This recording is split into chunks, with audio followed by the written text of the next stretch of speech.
cómo poder sobrevivir cualquier circunstancia. El día de hoy nos encontramos con un sobreviviente de la guerra, no de una, de casi 20 guerras. Está con nosotros el gran periodista Alberto Peláez. Alberto, muchísimas gracias. ¡Hola, bienvenido!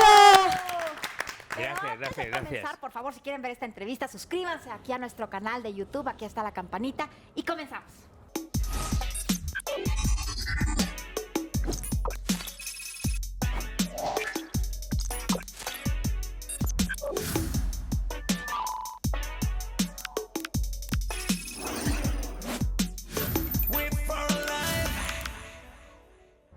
Alberto Peláez, qué placer tenerte aquí en Muchas gracias, ¡Bienvenido!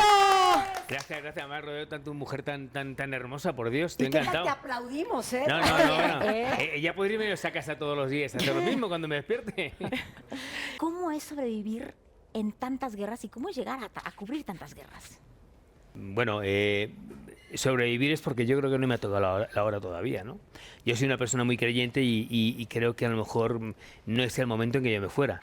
También es verdad que han sido guerras muy arriesgadas en muchas ocasiones, porque además no ha sido una ni dos, han sido muchas, han sido 20.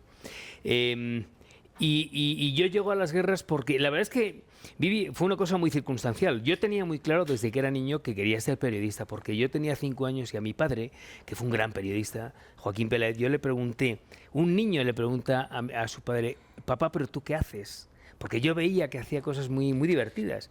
Y me dijo, yo cuento cuentos, pero cuentos que son reales. Se lo tenía que contar a un niño. Entonces yo pensé, digo, yo quiero, cuando sea mayor, quiero contar cuentos, pero cuentos que sean reales. Es decir, quería ser periodista. Pero la verdad es que nunca, no estaba en mi imaginario ser corresponsal de guerra. Fue una circunstancia, una bendita circunstancia, la verdad. Porque luego aprendí mucho. Para mí fue un abrevadero personal, intelectual, espiritual, muy importante el haber podido cubrir tantas guerras, porque tuve muchas experiencias y esas las tengo atesorando y las tengo para mí y eso me ha hecho ser mejor persona, creo. A ver, llegas a México. A ver, Paulina, cuéntame, ¿cómo estás? No. Qué gusto verte. Me encanta estar contigo. A mí también, Yo a mí también. hace poquito tuve la fortuna de hacerte una entrevista y entonces estuve estudiando acerca de ti y has tenido una vida fascinante, llena de sueños realizados. Llegas a México en el 85. Llegas a México, ¿te tocó el temblor, por cierto? Sí, claro. ¿Cómo lo viviste? Bueno, fue la primera gran experiencia vital, ¿no? Yo era un chico muy joven, yo tenía 19 o 20 años. Y fíjate lo que son las casualidades de la vida. Yo había hecho de todo aquí en México. Claro, fíjate un chaval de 19 años que ceaba español, que llega aquí, quiere comerse el mundo, y un mundo tan agradable, tan ilusionante, tan creativo como el mexicano, ¿no? Y que ya te conocías toda la historia de México. Sí, ya me ¿Dónde estaban todos por mi padre y todo eso. Entonces, claro, yo cuando llego había hecho de todo. Nos habíamos ido de borrachera muchas veces con mis compañeros y conocía ese México más, digamos, el más profundo, ¿no? Y un día me acuerdo que yo vivía en casa de unos señores a los que yo quería mucho, los Pérez Redondo, y les dije un día, solamente me falta un terremoto. Y 15 días más tarde, de manera premonitoria, me toca el terremoto. Y fue una experiencia de vida dura, muy dura. ¿Estabas aquí cuando fue el terremoto o veniste a cubrirlo? No, yo estaba aquí trabajando para Televisa. Yo vivía en la calle Carlos B. Cetina, estaba en la Condesa, entonces se sintió ahí muy fuerte, ¿no? Y entonces también tus amigos que estaban ahí en Chapultepec, mucha gente Claro, del hubo gente periodismo, que murió. de los programas de noticieros. Hubo pues, gente que murió que yo conocí sí, claro. y yo estuve 4 o 5 días, porque ya luego no es que yo me quisiera irme por el temblor, es que yo me tenía que ir ya, y en aquel entonces no es como ahora que puedes cambiar los billetes de avión con esa facilidad, ¿no? En aquel entonces era todo mucho más hermético. Pero fue en la última semana, aquí en México, fue enormemente instructiva, reveladora y enormemente enriquecedora. Entras a trabajar a Televisa, ¿no? Con Jacobo. ¿Cómo fue la primera vez que te mandan a la guerra? Hago una imagen un poco retrospectiva. Yo fui un niño muy miedoso, enfermizamente miedoso. Y la única manera de enfrentarme a los miedos era eso, enfrentándome a los miedos. El 2 de agosto del año 90, yo estaba aquí de vacaciones. Mi padre me había dicho muchas veces, es importante que procures a tus jefes, a tus compañeros, que los conozcas. Entonces yo siempre que venía a México iba a Televisa y hacía un poco, veía a todo el mundo. Entonces un día Jacobo, por un teléfono interno que había, él pregunta, llama a los reporteros. Y yo estaba con los reporteros y me fui de metiche a verlo, ¿no? Y entonces Jacobo pregunta que quién quiere ir a la guerra. Y entonces en ese momento se me encendió la luz, dije, a ver, tienes 24 o 25 años, no tienes hipotecas, no tienes obligaciones, no tienes mujer, no tienes hijos. En ese momento, claro. Y dije, y sobre todo tienes una enorme oportunidad que no va a volver a pasar, o puede no volver a pasar. Y dije, pues yo. Y cuando Jacobo me dijo que me fuera, la verdad es que se me cayó el mundo encima, porque dije, ¿qué pinto yo en una guerra? Entrevisté a Saddam Hussein, perdón, a Yasser Arafat, a Muammar el Gaddafi. De 25 años tú. Sí, era muy jovencito. Pero además de todo, era la primera gran guerra que se transmitía en televisión. Sí, efectivamente, efectivamente. Pero claro, fíjate, un chaval con 25 años entrevistando a esos monstruos que eran Arafat o Gaddafi, ¿no? Que para mí fueron las grandes entrevistas que hice. Y aquello me gustó mucho. Y entonces cuando llego a Madrid, después de estar dando vueltas durante 8 meses, dije yo no pertenezco a los escritorios. Yo no como diría alguien, yo no me pertenezco. Entonces entendí que lo que quería era hacer eso. Y entonces empecé de una manera recurrente pues luego me tocó el Kurdistán, luego estuve en Nagorno-Karabaj, luego estuve en la guerra de la antigua Yugoslavia y recorrí todos. Estuve en Eslovenia, en Croacia, en Bosnia, en Kosovo, en Serbia. Y luego, pues nada, luego fue Palestina, Irak, Afganistán, Somalia, Ruanda, en fin, una pléyade hasta 20. Alguna vez escuché que sí llegaste a tener un arma muy cerca de ti, amenazando tu vida. En 2 ocasiones, sí. En ese momento que tienes un arma que te está amenazando tu vida, ¿qué se siente? ¿Cómo se vive esa experiencia tan espeluznante? Es mira, las 2 veces que me ha pasado es una mezcla de pavor, porque es verdad, además te descontrolas. Porque claro, no es lo mismo que estés en la retaguardia que alguien te ponga un arma en la cabeza, ¿no? Sí, ¿no? Y además no hable más que Pashtun y no entiendas qué te está diciendo, porque yo me acuerdo que le decía a Basi, a nuestro traductor, que era nuestro conductor, digo, ¿qué dice? Y me dice, no lo sé, porque él hablaba Dari y este hablaba Pashtun, era como español y vascuence, ¿no? Es una mezcla de pavor al final con cierta resignación. Porque sabes que estás a merced de él o de ellos, o cuando estás entre una turba en Somalia con miles de señores de color que no sabes lo que te están diciendo y te están apuntando con las chanclas esas que tenían, diciendo que te van a matar, pues estás un poco a merced de ellos, ¿no?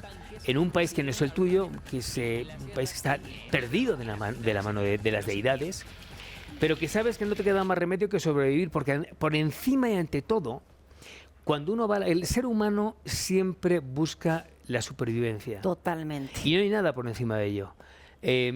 Y entonces es cuando te las ingenias y te conviertes en la persona con una inteligencia emocional y no emocional espectacular, porque sabes que tienes que vivir. Pero también hay una adrenalina que te mueve, ¿no? Bueno, claro, a ver, yo cuando yo iba a las guerras, yo la primera que fui con mucho miedo, bueno, siempre fui con mucho miedo en todas, pero es verdad que a mí me motivaba mucho más el ir y estar ahí que el miedo que me daba, ¿no? Entonces yo insistía mucho a Jacobo, déjame ir y déjame ir. Y entonces Jacobo decía en plan de broma, pero déle un billete de one way, para que no dé la lata ya, ¿no? Exacto. Que allá se quede. Ya después Claro. de la primera ya estás esperando la segunda. Bueno, yo salía, me acuerdo con Juanito Gobo, que fue mi cámara durante muchos años, mi hermano, y salíamos, no sé, de Bagdad. Y ya estábamos en el avión y estábamos ideando a ver qué guerra íbamos. ¿A cuál era la siguiente? Pues yo no quería quedarme en Madrid. ¿Se está listo para morir? O sea, llega Yo un creo punto que en el que estás el listo ser para humano morir. no está nunca listo para morir. Mira, yo me acuerdo muy bien, yo tengo un amigo en España, un periodista, y una vez me contaba, dice, a mi padre le costó mucho morir. Tenía 104 años. Wow. Y me decía, no se quería morir. Nunca el ser humano está listo para morir, nunca el ser humano está preparado, porque al final tampoco sabemos qué pasa del otro lado. Totalmente. Que pasa algo, estoy convencido. Sí. Y todo lo que pasa es bueno. Pero nadie ha venido para decirnos, oye, no, es que se está... Entonces, y además uno se aferra a la vida, ya no porque te aferres a la vida tuya, sino porque te aferras a la vida de los demás, a la de tu Exacto. mujer, a la de tus hijos, a la de tus amigos, a la de tus hermanos. Y es normal. Entonces, nunca existirá una preparación ni absoluta ni relativa para morir, a menos que estés muy cerca de Dios. O a menos que sepas qué viene después, porque si sabes qué hay después, dices, bueno, qué maravilla, ¿no? Pero como no sabemos, pero por eso te pregunto. Lo que cabe es la resignación. Eso Pero sí. entonces, claro. perdón, la diferencia entre la resignación y estar listo para morir. Hombre, es muy distinta, porque cuando estás listo, estás preparado y ya sabes que tienes que morir. En la resignación sabes que te tienes que morir, pero no quieres, pero te resignas, porque no te queda más remedio. Ya no hay más remedio. Entonces, cuando uno se rinde ante la... Por ejemplo, yo que hago mucho yoga Bikram, que es un yoga de 42 grados, 90 minutos, te dicen, ríndete. Si lo mejor es rendirse, porque cuando te rindes y dices, bueno, ya no piensas que hay calor. Bueno, aquí pasa un poco igual. Pero solamente cuando tienes la certeza de la existencia de la divinidad, de la deidad, en este caso de Jesús, de Jesucristo, nuestro Señor, sí creo que entonces sí puedes tener una cercanía. Y es lo que he estado buscando toda mi vida, Jimena. Yo desde que era un niño, desde que tuve su razón hasta ahora, siempre estuve buscando la existencia de Dios. Porque sí necesito aferrarme, y quiero aferrarme, a la figura de Dios y de la Virgen de Guadalupe, que somos todos guadalupanos. Además, yo soy guadalupano con mucha honra. Yo también. Claro. A ver, en efecto, todos estamos expuestos a dejar de existir en este plano definitivamente. ¿Qué dejarías pendiente? O sea, ¿qué te falta por hacer? A ver, me faltarían muchas cosas. Primero, yo no quisiera irme porque me aferro mucho a la vida, por mi mujer, por Mónica, que tú conoces, por mis hijos, que conoces, ¿no? Es una Que eso para maravilla mí tu es- mujer. sí, ¿Cuántos que años tienen tus hijos? Constanza tiene 24 y Joaquín 21. Actores los dos, ¿cierto? Sí, los son actores. Y para mí, pero tampoco digo nada que sea extraordinario. Cualquier padre, tú eres madre, imagino que vosotros también, pues cuando tienes un hijo tienes tu descendencia. Porque tú sabes que te vas.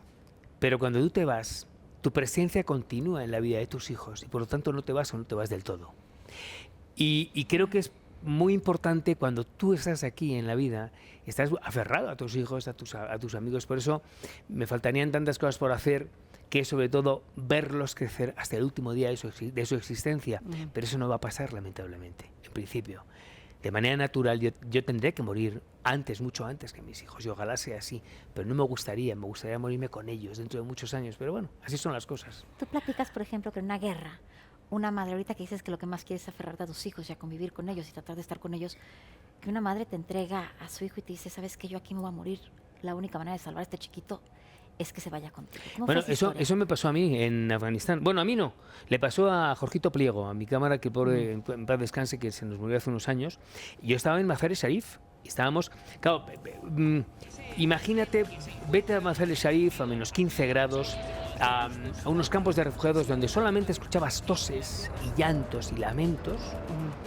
Y después de la imagen retrospectiva de tantos años del régimen del Talibán y antes de la guerra civil entre los afganos y antes de la invasión soviética y antes, solamente conocen la guerra. Cuando una señora con el burka viene y le da el hijo, a su hijo de 2 o 3 meses, a Jorgito Pliego, que como somos padres entendemos qué desesperación tiene que tener una madre para entregar tu hijo diciendo, aunque sea en pasdumbre, no hace falta que lo diga, como si no lo dice en ningún idioma, te está diciendo, quédatelo tú. ¿Y qué pasó con ese Pues, bebé? pues no sé, pero nosotros dijimos, no señora, no, o sea, le decíamos, no, es que no podemos. Pero ¿cómo vas a quedarte con un niño en plena guerra? Sería, no sería admisible. ¿Cómo te llevas a un niño?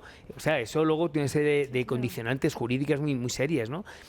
Además que yo no hubiera podido, yo no tendría el cuajo de coger un niño para dejarse a su madre, no podría. Aunque la madre nos lo estaba diciendo con todo el dolor de su corazón, pero entendiendo que nada quedaba más remedio. Totalmente. Has vivido cosas muy, muy fuertes, evidentemente, estando en la guerra, 20 guerras, ¿qué te puedo yo decir? Pero yo quiero saber cuál es tu guerra interna. ¿Por qué luchas todos los días o por qué has luchado? ¿Y qué es lo que más trabajo te ha costado de ti? Yo soy una persona que he tendido siempre, Pau, a la melancolía, lo que llama la melancolía. Que hoy en día se habla de depresión. No me siento una persona con depresión, pero sí una persona que que tiende a la nostalgia, a la melancolía. Yo muchas veces pienso que debería haber nacido en pleno siglo XIX con Espronceda y con Larra, que eran los grandes románticos españoles, ¿no? A lo mejor yo soy de esa época, pero mi guerra interna hoy en día, ya más allá de la melancolía, porque eso aparece más en los años 30, los 40. Cuando tienes hijos y tienes familia, tu guerra interna es tu mujer, tus hijos. O sea, que esté todo bien, que esté dentro de un marco de confort, de tranquilidad, de confortabilidad, de éxito para ellos, desde la humildad. Y eso yo creo que es la gran guerra que tenemos todos los seres humanos. Pero todo eso se trabaja. para Claro, poderlo tener. pues no hago más que hacer eso, hija. Ya no sé qué más hacer para reinventarme. Pero ¿cómo trabaja Alerta Price para tener bien a la familia, a los hijos, que toda la familia esté Bueno, contenta? pues mira, cuando estaba en mi anterior empresa, pues trabajando muchas horas, ahora que no estoy en esta empresa y tengo que estar reinventándome, estoy todo el día rebanándome los sesos a ver qué más puedo hacer. Pero tengo muy claro, Vivi, tengo clarísimo, que nadie le va a faltar nada de mi familia, ¿eh? Eso lo tengo clarísimo. Haga lo que tenga que hacer, desde la legalidad, claro. Pero soy una persona que no me voy a arredrar ante nada de eso. Y además, si es que esto es muy sencillo, tengo una cabeza que me rige, tengo dos manitas, tengo dos piernas con las que Claro. puedo caminar. Es que yo creo que en la vida hay que ser de verdad agradecido y hay que ir con la gratitud por delante. Y cuando tienes esta posibilidad, primero, comemos 3 veces al día. Pero si es que yo creo que con eso ya, y tenemos un techo, ¿qué más puedes pedir? Pero ahorita que estás hablando de la depresión, cuando regresas de una guerra y ves tanto sufrimiento, y ves la muerte, y ves el despojo, y ves pues todo lo que implica una guerra, ¿no regresas a tu casa devastado? O sea, ¿no cuesta Sí. trabajo reconfortar el espíritu, el alma para continuar? Esto me lo preguntan mucho en las conferencias. Y siempre digo lo mismo. Yo la verdad es que yo me lamía las heridas yo mismo. Las heridas del alma, y está muy mal hecho, porque yo debería, cada vez que salía una guerra, yo debería haber tenido un psicólogo, unos días que me fuera... Drenando. Sí, drenando todas esas heridas que, insisto, te las vas lamiendo, y te las lames solo en tu soledad. Yo lloro mucho en las guerras, y fuera de las guerras. Yo siempre dije que soy muy llorón, y siempre lloré mucho en las guerras porque vi de verdad lo más misérrimo del ser humano. Y cuando tienes que entenderlo, asimilarlo y aprenderlo.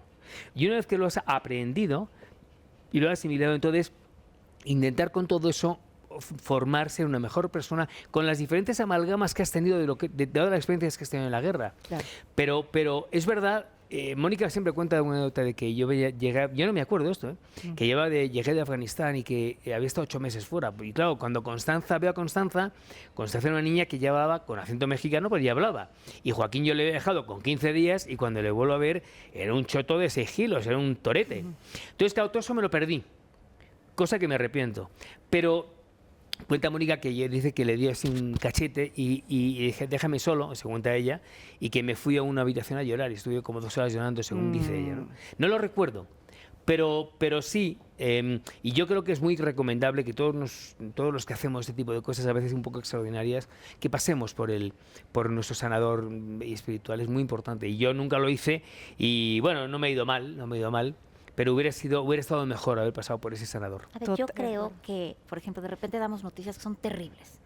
Y llega un momento en que te sientes un poco inmune y tienes que empezar a desvincularte de lo que estás trabajando y lo que estás haciendo, porque si no te acaba. ¿Cómo le haces tú para desvincularte de este dolor y de esta tristeza tan grande que hay en las guerras para poder sobrevivir tú? Porque si no, te metes a ese mundo. Vivi, cuando yo empecé en las guerras, a mí al principio me tocaba mucho, siempre me tocó.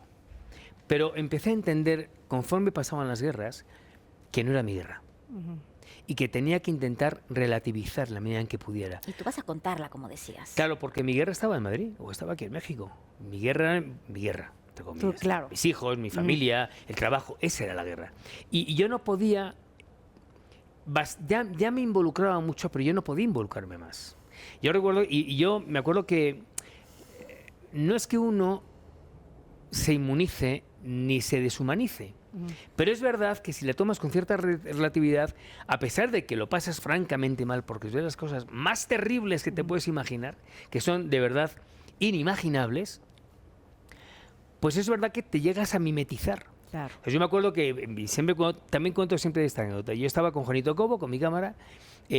Yo conozco perfectamente el olor de la muerte. Sé a qué huele la muerte. ¿El olor a la muerte? Claro, pues lo he oído 50.000 veces. Y huele horrible. ¿A qué huele? A putrefacción, a mucho dolor, pero es un olor muy fétido. Que además, por ejemplo, en Somalia, en Ruanda, que había miles de muertos en las calles regados durante muchos días, se te quedaba impregnado en la ropa. Entonces era muy desagradable, pero también te llegas a acostumbrar, porque la guerra no se acostumbra a todo. Entonces yo estaba con Juan, salimos de Palestina, en Bagdad, Cuando salimos, vemos un coche, hombre, me llamó mucho la atención porque era muy fílmico, un coche de esos normales, de los iraquíes, con el amarillo tipo taxi, con un ataúd delante, arriba, y varios coches, ¿no? Y le digo al conductor, yala, o sea, que le siguiera. Y entonces va el tío grabando, Juanito grabando, y para un momento determinado, como 2 kilómetros más allá, para. Y entonces empezamos a grabar, digo, a ver qué hacen esos tíos. Y digo, Juanito, aquí huele a muerto. Y me dice Juan, sí, es verdad. Pues Juan también lo conoce igual que yo. Y empezamos a seguir la estela del hedor. Híjole.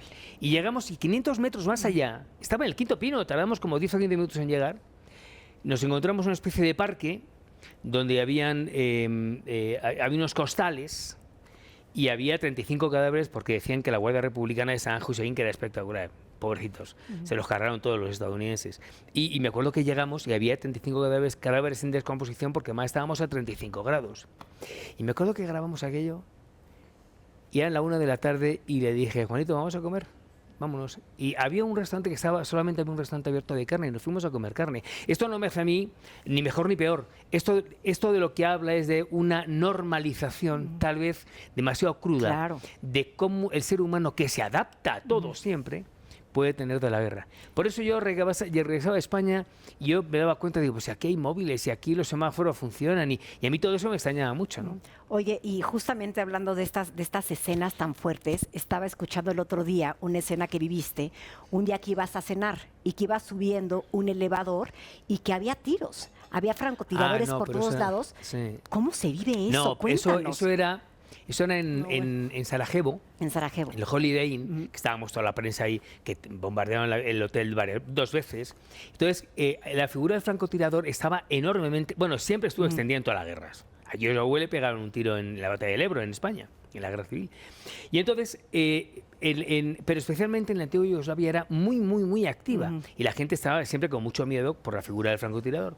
Entonces, había un ascensor. En el lobby siempre tocaba un piano un compañero nuestro, no me acuerdo dónde era, y entonces te metías en el ascensor y en el hotel había una especie de tragaluz que diseccionaba el hotel. Había como una especie de tragaluz como de 1 metro de cristales.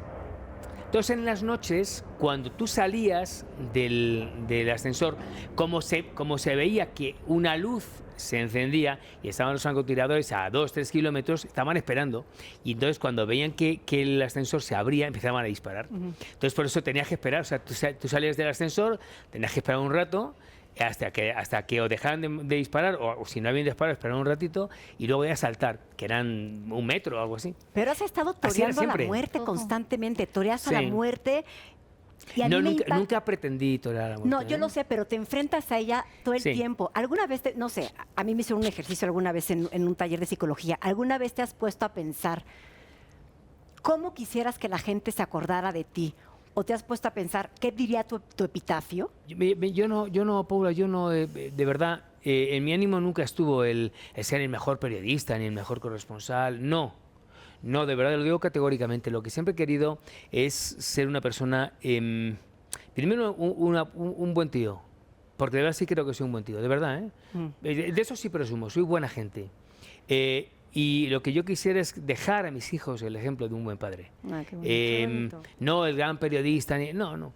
Yo no quiero pasar a la posteridad. Hombre, quisiera pasar a la posteridad, como decía Unamuno, dentro de esa intrahistoria que todos hacemos con nuestro trabajo diario para elevar a la historia. Y me gustaría que dentro de esa intrahistoria, pues la gente me recordara como una persona que trabajó mucho y que intentó hacer un periodismo honesto, un periodismo serio, eso sí. Porque siempre he sido una persona muy honesta en el periodismo. A mí no...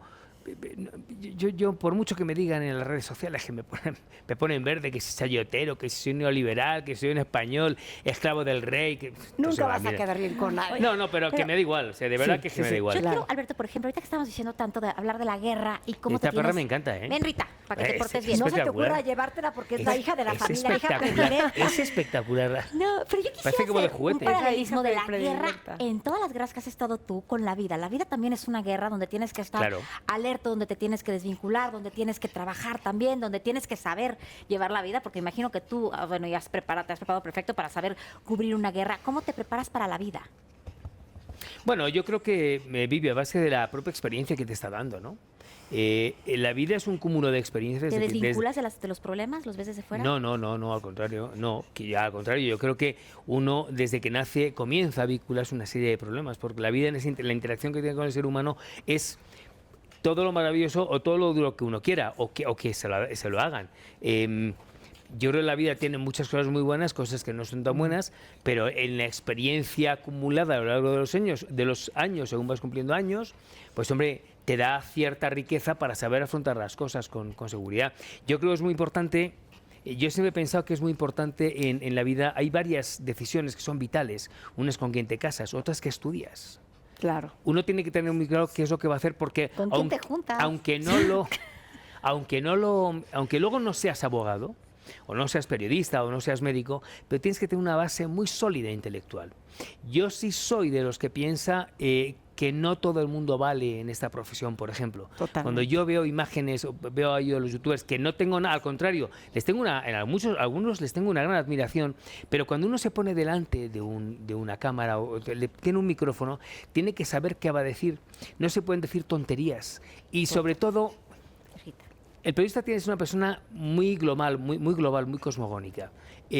Cuando uno se pone a hablar dentro de un micrófono, tiene que ser una persona muy actual, entendiendo por la actualidad no solo lo que está pasando alrededor nuestro, lo que pasa en Madrid, tener una idea más global, sino de la globalidad de lo que pasó hace años. Claro.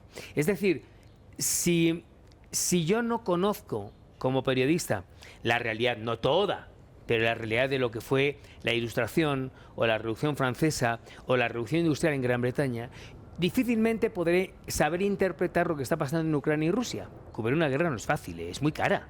O sea, las guerras no creas que llegar y te dan cobijo, no. O sea, todo es muy caro.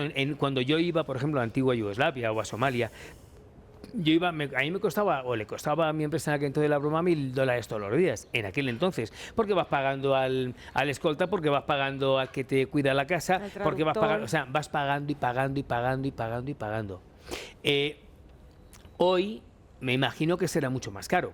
Me imagino que un traductor en Ucrania, en el Donbass, pues te puede costar mínimo 500 euros, mínimo. Más otros 500, me imagino, no lo sé, pero me imagino que otros 500, 600, 700, el coche, el traductor, el comer, ir a un lugar para dormir, pues te puede salir la broma 2.500 euros diarios. Yo no tengo ese dinero. Ha sido maravilloso cómo le diste la vuelta a lo que hacías, de las guerras a la cama. Estas entrevistas tuyas han sido fantásticas y las veo todas, me encantan. Muchas Esta gracias. manera tuya de entrevistar es divina. ¿Cómo fue para ti esta transición? Bueno, la verdad es que, claro, es cierto, yo venía de las guerras y deseo hacer un periodismo muy serio. Este periodismo que hago es igual de serio, pero es verdad que es menos ortodoxo. Entonces, bueno, pues yo estaba en Madrid o iba, no sé, a las cumbres de jefes de Estado en Europa y cuando me dicen adiós en Televisa, digo, ¿ahora qué hago? Y entonces hubo mucha gente que quería que trabajara con ellos, pero que fuera gratis. Y yo gratis no puedo, tengo una hipoteca, tengo hijos. Sí, no. Y entonces a Mónica, que tú conoces bien, me dijo, vamos a hacer un programa de entrevistas para YouTube. Digo, Mónica, todo el mundo hace entrevistas en YouTube. Y dice, no, pero esto va a ser un formato nuevo que se me ha ocurrido, se va a llamar En la cama con. Y le digo, ¿eso de qué va? Y dice, tú vas a entrevistar a gente famosa en la cama. Donde ¿Ella es duermen. productora? De productora y mi mujer, hace 26 años. Abusadísima, sensible, No, es una tía tipaza. espectacular. Entonces le digo, Mónica, tú estás loca. Y es verdad que a mí me costó, pues, imagínate, la primera es Lucero. Y claro, yo que estaba muy acartonado. Pero ahora, cuando te entrevisté el otro día, a ti y a tu novio y a Borges. y a Borges. O sea, un cuarteto en la cama. Claro, Nunca había vivido. pero ya me lo pasé muy bien porque ya es distinto, ya ese acartonamiento se acaba. Y luego además hay una serie de proyectos que tiene Mónica, que la Mónica le gira la cabeza. Yo siempre digo que soy el que da la cara y es verdad que las entrevistas las hago de una manera muy personal y los reportajes, porque por algo soy Alberto Peláez y me lo he trabajado toda la vida. Yo no sé manejar el Challenger ni un avión, yo sé hacer lo que sé hacer, ¿no? Pero Mónica es una persona que tiene la cabeza muy bien puesta, tiene una mujer muy equilibrada. Hablando de trabajar con tu esposa, o sea, siempre has trabajado con Mónica, ¿y qué tan difícil es trabajar con tu pareja y después, ahora sí que irte a la cama con ella sin llevar la parte del trabajo? Otro tipo de Bueno, entrevista, Otro tipo seguro. de entrevista. La verdad es que nunca trabajé con ella. Yo trabajaba con Televisa y yo tenía un equipo en Madrid, pero Mónica siempre estuvo muy ajena a esto. Y cuando pasa lo de Televisa, a la que se le va ocurriendo todas las ideas de la cama y otros un par de proyectos más que lanzaremos, espero que pronto, y muchas más cosas a Mónica. Entonces, pues empezamos, pero tampoco dije vamos a trabajar juntos. No, salió de manera natural, ¿no? Lo haces increíble. Y los chicos también están, Joaquín y Constance. Bueno, ahí estamos todos. Ahí me Debe haber sido tocaron muy dura la salida, ¿no? De Televisa después de tantos años, del 85 para acá. Como que estás acostumbrado solamente a trabajar y a estar ahí. Sí, yo tenía 5 años cuando yo oía la palabra Televisa de manera recurrente Sí. por mi padre, ¿no? Y la familia Alemán, la familia Azcárraga y la familia Zabludovsky, por supuesto. Y es verdad que yo tengo tatuado Televisa en la piel, ¿eh? Claro. Yo quiero mucho a Televisa, eso no tiene nada que ver, o sea, mi salida, todos somos los matrimonios que pues, te tienes que divorciar porque quieres mucho a tu mujer, ¿no? Pues es algo muy parecido. Pero bueno, una vez que esas cosas pasan, pues pasó. Tampoco puedes hacer nada. Pa- Pero siempre tendré una palabra de agradecimiento, de gratitud, porque gracias a la posibilidad que me dio Televisa, pues pude desarrollarme profesionalmente. Todo el mundo pasaba por Madrid. Pasaba tu marido, pasó mucha gente, periodistas, arquitectos, ingenieros, futbolistas, artistas, y a todos los entrevisté. Y de muchos de ellos me hice amigo. Para mí fue un acervo cultural muy grande. Viajé, Pau, por países que prácticamente no sabía ni que existían. Y me encanta que digas de la gratitud, porque creo que debe de ser uno de los valores más importantes de los seres humanos. Y a ver, hablando de Televisa, ¿de dónde caramba sale él? O sea, porque aparte la gente te ubica, Todo el mundo. o sea, todo el mundo Todo te el ve mundo, así. todo el mundo. ¿De dónde Yo creo, sale? A ver, ¿cómo es? Así. Yo creo que no hay un solo mexicano. Yo creo que los mexicanos pensáis que yo me duermo así y me levanto así No, y claro. camino así por la vida. Porque es que todo el mundo me lo dice. Eso es lo de las guerras, no es una cosa. Pues mira, yo siempre digo que debería inventarme algo así muy chulo, alguna guerra, pero la verdad es que es distinta. Yo tenía 19 o 20 años cuando empezaba en Televisa y yo cuando veía el lente de la cámara tan oscura me ponía muy nervioso. Y entonces, cuando tenía que hacer el stand-up, el corresponsal a cuadro, pues me lo aprendía de súper memorieta. Entonces, si me equivocaba una coma, había que repetir. Y había veces que, claro, repetía 15 veces. Y un día, sin querer, crucé los brazos y me salió la primera. Y entonces me di cuenta que empecé a desarrollar una técnica y la verdad es que no es más eso.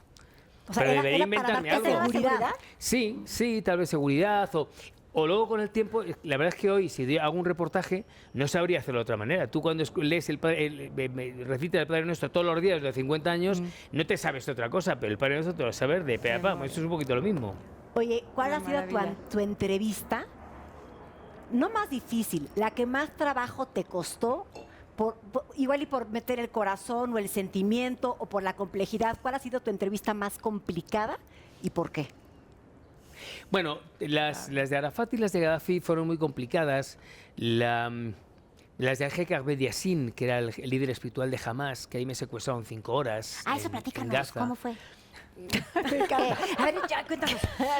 Yo Hacer llevaba reportaje. 2 meses en Israel y estábamos un poquito aburridos, pero no pasaba nada, estaba todo en Irak y había un cerco informativo y me tocó Israel.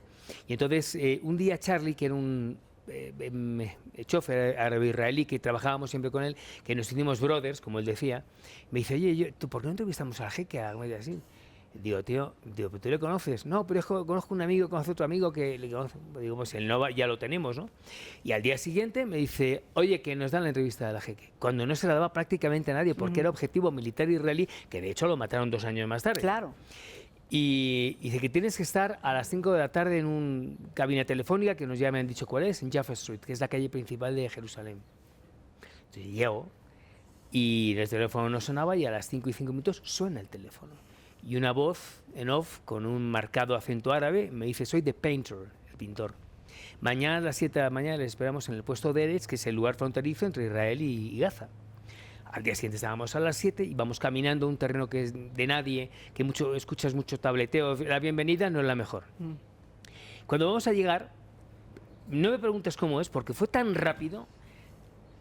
3 tíos aparecen y con una violencia inusitada nos meten en un coche, a Juan y a mí, y nos vendan los ojos. Ay, qué Y entonces miedo. yo pensé, digo, me acaban de secuestrar porque en aquel entonces ya era muy recurrente los secuestros a los turistas, a los periodistas, y entonces pensé, me van a matar. Y fue un momento, una situación de mucho agobio, porque fueron como 3 horas dando vuelta por Gaza para que no querían que supiéramos dónde estábamos. Pero yo conocía muy bien Gaza porque había ido muchas veces, pero con los ojos vendados Claro. no tenía posibilidad de saber dónde estaba. Entonces, son 3 o ¿Y te 4 acuerdas horas. de los sonidos? ¿Cómo Perfectamente, te acordabas? perfectamente. Pero para poder más o menos ubicar dónde estabas. Claro, y es lo que yo quería, pero Híjole. habían puesto a la radio a todo volumen y yo escuchaba hablar en árabe, reírse 3 personas y cantando canciones. sabían lo que Entonces hacían. yo no tenía ninguna referencia. Entonces fueron 4 horas en las que pasaron todo por mi cabeza, todo. No, no, qué tortura. Y la familia y los años de mi vida. Entonces cuando paran el coche, escucho un muecín llamando al rezo. Te digo, estoy al lado de una mezquita. Y escucho los piélagos del mar que están chocando contra las rocas. Estoy en alguna playa, pero esa es la única referencia que tenía. Entonces nos meten en una casa que además me empieza a pasar a tener mucho frío. Estaba tiritando, pero eran por el miedo que tenía, Claro. por el calor que hacía dentro del coche. Cuando llego a una sala, escucho a alguien, a un par de personas hablando en árabe, y una puerta que se abre, pero todo esto lo escucho. Y entonces al rato me empiezan a quitar la venda, y cuando me la quitan tenía enfrente al jeque Ahmed Yassin. No era realmente un secuestro, era que no querían que supiéramos ¿Dónde dónde estábamos, ¿no? Pero fue una entrevista muy... Pero mira, Pau, no existe una entrevista más difícil que otra, ni más bonita que otra, por un motivo. Somos casi 8.000 millones de seres humanos en el planeta. Y cada uno tiene su historia que contar. Claro. Cada uno tiene su propia novela. Hay gente muy notoria, muy conspicua, como los jefes de Estado, que sin embargo no saben contarla, porque no saben verbalizarla, no saben narrar. Y hay gente de este mundo de la intrahistoria que la cuenta muy bien. Entonces, quedarme con algunas, sí, me quedo con muchas, pero a gente que entrevista a la calle, desde los boleros a un camarero, un mesero, todos tienen una historia muy bonita de contar y me quedo con todas esas. Wow. Wow, qué padre que lo veas así, ¿no? Que cada una de las experiencias han sido cosas que han enriquecido tu vida, ¿no? Y hoy estás aquí a mí sí me sentado ha platicando de enriquecido una todo. forma. Mira, hay una cosa que a los periodistas y a mí me distingue del resto de los seres humanos. Yo llevo 42 años en esta profesión y todavía nunca pierdo la posibilidad de que algo me sorprenda todos los días. Pero siempre es algo diferente, además de todo. Es un trabajo que Sí, sales pero a la calle y pero no te sabes con qué llegas te a vas a esperar. acostumbrar. Por ejemplo, cuando salgo de Televisa un día voy a recoger las cosas a la oficina y digo, coño, qué edificios tan bonitos hay aquí. Y nunca me he dado cuenta porque iba siempre en ese acelere. Pero cuando tienes la capacidad de la sorpresa después de 42 años, eso es lo que te hace ser periodista. Totalmente de encanta. acuerdo contigo. Te escucho y te juro que digo, es perfecto, ¿no? O sea, corresponsal de guerra, entrevista impresionante, piensa lindo, es La el mejor familia. papá. O sea, Sí, pregúntale. eres perfecto. Ya, bueno, no te creas. Dime tus puntos débiles, por favor. Tengo ¿Para, muchos. para qué eres malo? Tengo- Cuéntanos uy. esa parte de tu oscuridad que me gusta. Tengo muchos malos. Soy una persona con una falta de paciencia absoluta. Ay, Y chócalas. soy una persona que continúa queriendo hacer muchas cosas. Entonces a veces traigo a mi pobre familia a retortero, ¿no? Y todo lo quiero enseguida. Porque siempre fui una persona sumamente impaciente. Y es algo que tengo que trabajar y que llevo trabajando desde que era niño. Como millennial. Pero me sigue pudiendo. No, pero no, ¿qué coño iba a ser? Perfecto, ojalá. Pregúntale a Mónica. No, pero todos tenemos una parte que de pronto nos cuesta trabajo poder compartir. Bueno, ¿no? esa parte para mí, ¿De esa Alberto parte... Peláez existe? Sí, claro. ¿Cuál es? Pero ¿a qué te refieres? A los pensamientos. No, A ver, alma yo negra creo- no tiene, yo Chula. creo- Alma, yo creo, alma Vi- negra no tiene. Yo creo, Vivi, No que sé, ¿tienes alma negra? Como dice Jimena. No. todos los 4 y los que estamos aquí y el resto de los seres humanos, Podemos ser tan buenos o tan malos, ¿no? todos tenemos secretos inconfesables. Totalmente. Y todos nos vamos a ir a morir con los secretos a la tumba. Y habrá secretos que nunca nadie sabrá. De pensamiento, de acción, de lo que tú quieras. Porque luego nos da vergüenza o nos da pena, nos arrepentimos o nos jactamos de todos ellos. Y eso también es lo que nos hace seres humanos distintos e individuales. Totalmente. Entonces yo creo que todos tenemos un lado oscuro. Yo soy muy guarrete sexualmente hablando. Muy que perdón. Claro, muy guarrete. A ver, A mí me defínelo. gusta, A ver, a mí me gusta- exacto. en España la palabra guarrete es eso, que eres muy... Hombre, yo con mi mujer pues hacemos muchas Guarradas. O sea, Claro, guarradas, Guarradas, ¿Y ¿verdad? otra No, cosa? hombre, no, eso no, pero hay otras cosas sí, pero A ver, eso, yo no- eso Pero no eso me no es hace... negro, eso es Perdón, divertido. pero eso a mí no me hace peor ni mejor, ¿eh? Claro. Yo creo que cuando tienes una parte oscura, bueno, Es que mientras sea consensuado todo, habría todo que se además, vale. pero además habría que definir la oscuridad de cada persona, ¿eh? Exacto. Porque hay cosas que pueden ser para unos muy oscuras y para otros no tienen ningún tipo de importancia. Pero insisto, todos nos vamos a morir con ese secreto mejor guardado que no lo sabe ni la propia almohada. ¿Tienes muchos secretos? Tengo alguno. No, muchos no. A ver, Ay, cuéntanos confiésanos uno. Porque si estoy No, diciendo son los que se va a me lo voy llevar al ataúd, pues no. Uno No, confesable. queremos que no, que no. un secreto hoy. No. Porque en el ataúd porque nos vamos a enterar. ¿yo el otro día te pregunté o no te lo pregunté eso? No, ¿qué ¿Algún cosa? secreto inconfesable? ¿No te lo pregunté? No, pero pregúntame, te lo confieso. Venga, por favor, dime uno. ¿Y tú me confiesas No, otro? pero a ver, va a ser todo muy venial. Yo no te voy a Ok. contar un secreto inconfesable, ¿verdad? Un secreto confesable. No, confesable soy no. una mujer, nunca lo digo, ¿eh? Soy una mujer muy insegura. Aunque parece que soy segura, soy una mujer Pero muy eso insegura. no es un secreto inconfesable, Bueno, Pau. sí, nunca lo digo. Paulina, así no nos va a decir eso nada. te lo vas a llevar al ataúd y lo vamos a ver todos. Porque además eso va en el ADN de cada persona. Yo también soy muy inseguro, ¿eh? Mucho. Pues no te ves. Bueno, pero sí lo soy. Pero eso no me hace un secreto inconfesable. Repito, los secretos inconfesables no se confiesan porque son inconfesables. Ok, yo sí tengo Pero muchos, aquí la verdad. sí, algunos. Claro, Pero claro, todos tenemos. Claro. Yo tengo alguno que yo creo ni Mónica sabe, ni mi madre, alguno. No, porque es inconfesable, como dices. como seguro tendrá Mónica alguno. Pero es que es normal. Es que si no tuviéramos un secreto inconfesable, no seríamos unos seres humanos como Dios manda. Pero también hay cosas que, por ejemplo, puede ser tu secreto inconfesable cuando eres mucho más chavo y conforme van pasando los años te das cuenta que te puedes liberar de todo y que no era Sí. ni siquiera tan importante. Pero el hecho de que sea un secreto inconfesable no quiere decir que seas rehén de él, ¿eh? Claro. Según te vas haciendo mayor, vas entendiendo las cosas y lo entiendes con esa distancia que te da la experiencia. Y dejas de ser rehén. Bueno, lo que sí nos puedes confesar ver. es, ¿eres celoso? Porque Constanza Sí. creo que tiene pareja, ¿no? Sí, bueno, sí. ¿Eres celoso? Sí. ¿Cómo eres como suegro? Sí, soy celoso. Bueno, pero estamos un poco en lo mismo.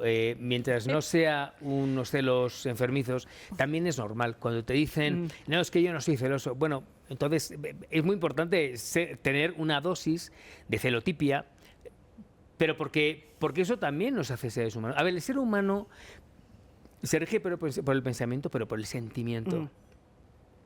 Y el sentir que eres celoso, o el sentir que tienes un orgasmo, o el sentir, en fin, que eres gay, pues eso te distingue. El otro día, bueno, esto saldrá de un tiempo, pero el otro día, por ejemplo, me pasó lo siguiente. Era el Día del Orgullo Gay. Y entonces, yo había entrevistado con el motivo del Día del Orgullo Gay al magistrado de Justo Fiel de Aguascalientes, que es un tipo espectacular. Maravilloso. Y a Laura Luébano, a Salma Luébano, que también es la primera diputada trans de Morena. Entonces pusimos los shorts y el coming soon 2 días antes. Bueno, me dijeron de todo. ¿Qué te Que si era decían? un enfermo mental, que si cómo daba yo voz a los depravados. Y fueron miles de personas, ¿eh? Fíjate que yo no contesto nunca a nadie, ¿eh? Porque además me gusta ser una persona respetuosa y muy discreto en esas cosas, ¿no? Y ya me tocaban las narices. Entonces me fui abajo del hotel, que estaban pasando por ahí, y hice un video que para mí era muy importante que se viralizara, porque ya está bien. Yo soy una persona completamente heterosexual. Y no le estoy dando ninguna voz a que, como decían, es que los homosexuales y los niños, ¿pero qué me estás contando? ¿Qué coño? Perdón, ¿pero qué me estás contando? ¿Cuántos matrimonios gays tienen hijos que son espectaculares? Totalmente. Y niños felices. Porque ven un gran amor. Y sin embargo, muchas parejas que son heterosexuales, que tienen una vida terrible y que los niños salen de su madre y de su padre. Entonces, ¿cómo que quieren confundir que si yo estoy dando voz a los depravados porque a los niños... ¿Qué es eso? ¿Cuántos heterosexuales? Y te lo puede decir esa Lidia Cacho, la misma, que lo descubrió ella. están jugando y flirtando con niños de 8 y 10 años y son heterosexuales. Tienen la ¿Qué pasa? familia Que solamente perfecta. son gays y ante eso sí me rebelo. Mira, eso es una de las cosas a las que yo no puedo aguantar. Yo me rebelo ante la injusticia de verdad. Y yo soy el primero, lo voy a decir siempre, que voy a dar voz a los homosexuales, a las lesbianas. Siempre lo voy a hacer. Porque durante muchos siglos estuvieron, bueno, no olvidados. Hoy, Perseguidos. Hay hoy, países donde todavía te pueden hasta matar en por Raqqa, eso, en sí, Siria, exacto. los lanzan desde pisos altos. Híjole. Hoy. Sí, sí, sí, No hoy. tenemos que irnos al siglo XIX. Entonces, que vengan esta panda de personas a decirme que yo les doy voz y les voy a dar voz siempre, siempre les voy a dar voz.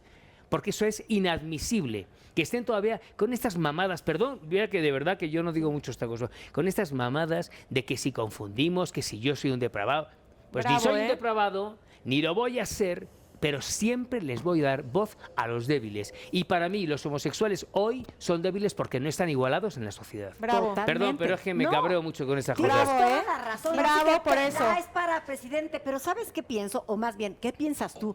¿No estamos ahorita en un momento muy sensible? Sí. Sí, porque, a ver, estamos en un momento muy sensible, Pau, porque si a nosotros hace 30 años o 40 años nos hubieran dicho que había una cosa que se llama teléfono celular y que además ese celular es inteligente y que hasta hace 10 años eran todo por satélites, que era el satélite. Y hoy ya el satélite ya pasó y se quedó en el siglo XX y en el donde ya la alta tecnología hace que se apodere de nosotros en las redes sociales, etcétera, etcétera, etcétera. Que la parte buena que tiene es que, por ejemplo, hoy el ser humano puede ser una persona longeva, muy longeva, que puede rozar en un futuro que ojalá no la eternidad. Cuando están pasando tal cúmulo de cosas en los últimos 30 o 40 años, se convierte en un planeta sumamente sensible. Cuando, sin embargo, las cosas que deberíamos dar la importancia no se la damos. ¿Cómo Por qué? ejemplo, el mundo de la ecología. Porque sí, pues estamos muy de acuerdo todos, pero yo estuve cuando te entrevisté, que me fui a Acapulco, 4 días en Semana Santa, tú no sabes lo que... O sea, vamos, esa falta de respeto, cómo tiraban... Mónica y Joaquín se tiraban al mar a coger basura. pañal. Y un tío se lo volvía a tirar. Es que ese tío es de cárcel. Así debería Es que ser. ¿cómo no puede haber un respeto a los animales? ¿Sabes ¿Qué está es pasando? eso? Es la polarización, o sea, Entonces, no hay- en la gente está perdiendo sensibilidad Sí, y pero está perdiendo en el- visiones a futuro. Sí, entonces en este mundo tan sensible hace falta una dote de cordura. Por eso los políticos, los líderes que vayamos a tener, tiene que ser gente que tiene que tener esa visión hacia el respeto a los animales, hacia el respeto a la naturaleza y hacia todo ese tipo de cosas. Tenemos que buscar nuevos modelos sociales. Y yo estoy de acuerdo. Totalmente. Y nuevos modelos económicos. Y estoy de acuerdo. Pero estoy de acuerdo hasta cierto punto. Cuando en el 2062, en Gran Bretaña, se va a acabar el matrimonio, tiene fecha de caducidad, y por lo tanto el resto de Europa, años más tarde, ¿y entonces qué va a pasar? ¿Y entonces qué tipo de modelos todavía vamos a tener si no vamos a tener a la familia como embrión o como célula embrionaria de lo que tenemos que tener en la sociedad? Esas son las cosas que me preocupan. Y no el resto de muchas cosas, de políticas que... Pero lo que está muy cañón es que los del presente de ahora hagan leyes para el 2062, ¿no? ¿Pero a qué te refieres? ¿A lo del matrimonio? Sí, o sea, no, iban a no es estar- una ley, no se ha hecho una ley. No, en Gran Bretaña lo que se ha hecho es, por cómo está la situación del matrimonio en Gran Bretaña, según diferentes estudios, para el 2062 va a ser de cada 400 parejas, una se casará nada más. Y eso tenderá a romper esa célula fundamental que es la familia. Pero como estamos dentro de este mundo en el que lo progre es defender, no defender la familia, es no defender el aborto. Perdón, lo progresista hoy en día es defender el aborto. Y yo lo voy a defender, es no defender, es el de defender el derecho a la vida. Y lo voy a defender toda la vida. Eso es progresismo. Pues el derecho, Que cada estén quien con, elija. ahora con esto, en fin, nos meteríamos en una entrevista Claro, mucho más sí. larga, pero sí me gustaría dejar el pozo de que es muy importante, Vivi, Pau y Jimena, ese punto de sentido común que nos hace falta a los seres humanos para que este planeta Tierra vaya un poquito mejor. Totalmente de acuerdo. Tienes toda la razón. Y más en esto que hacemos nosotros, que estamos en contacto con la gente, lo que decías hace rato, es una responsabilidad Claro. enorme. Pero al final del día no vas a hacer feliz a toda la gente. Por eso me gusta mucho tu forma de pensar y de actuar, de que tú vas a decir lo que piensas, lo que crees y lo que sientes. Porque si estás a favor de la comunidad, ¿cómo es posible? Si estás en contra, ¿cómo es posible? Nunca los vamos a hacer felices. No, Pues pero sí. además Hay de que ser todo podemos congruentes. disentir. Yo, por ejemplo, no estoy a favor del aborto, pero estoy a favor de que la mujer decida lo que ella tiene que hacer con su cuerpo. Y así tiene que ser allá afuera. La gente tiene que poder decir Claro, lo que pero piensa ahí sería- y que no te ataque todo mundo por pensar sea, la diferente. No, además yo no voy a meter, perdón, y ya te me Jimena, yo no me voy a meter en la discusión de que sea aborto sí, aborto no, ¿eh? Sí, O sea, sí, yo lo sí, voy a sí, defender desde el, voy a defender el derecho a la vida desde el momento uno hasta el final. Pero bueno, yo respeto mucho a la gente. Bueno, es que es mi cuerpo, bien, es verdad. También hay un hijo ahí, pero bueno, es otro programa que duraría Pero 3 lo que horas, está ¿no? increíble es que puedas platicar y que puedas respetar y que Claro, cada quien, y eso que es lo hay más un montonal importante. de grises en la vida. Es que No la- todo es blanco, todo es Exacto. negro. Claro, claro. Alberto Peláez, si alguien sabe trabajar en momentos críticos, es Alberto Peláez. Y de esa manera también has llevado tu vida. Muchísimas gracias. Y ha sido un Gracias. placer. Gracias por estar A aquí. vosotras, gracias. Gracias. Gracias.